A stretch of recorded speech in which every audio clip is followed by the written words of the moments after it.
ఇక్కడ మనకు ఒక టెంపుల్ ఉంది. టెంపుల్ క్లోజ్ చేసి ఉన్నారు. లోపల శివలింగం ఉందన్నమాట. మొత్తం అంతా కూడా అప్పటి నిర్మాణం అయినప్పటికీ కూడా ఇక్కడ మీకు చూస్తున్నట్లయితే చాలా రాళ్ల గుట్లు కనిపిస్తూ ఉన్నాయి.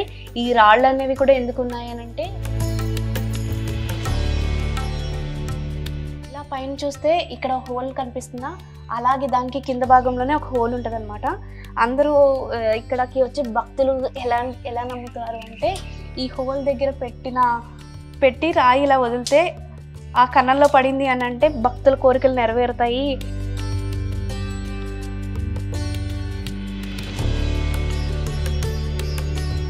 ఇలా ఇక్కడ పెట్టి ఇలా వదిలితే ఆ కింద పడాలి. ఎగ్జాక్ట్గా ఆ కింద ఉన్న రాయిలో పడింది నది. 2 పడ్డాయి. సో అక్కడ ఆ కన్నంలో పడాలన్నమాట. దాని మీద పైనుంచి ఉన్న హోల్ దగ్గర నుంచి పడితే కింద పడాలి. అందుకని ఇక్కడికి వచ్చే వాళ్ళందరూ చాలా పెద్ద లైన్ క్యూ కట్టేసి, ఈ గుడి మూసున్నా తీసున్నా కూడా ఇక్కడ పెద్ద క్యూ ఎప్పుడు ఉంటానే ఉంటుందంట.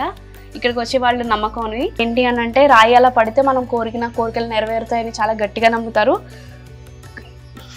స్వామివారిని కోరిన కోరికలు తీర్చినాథుడు అని చెప్పేసి పిలుస్తూ ఉంటారు కూడా.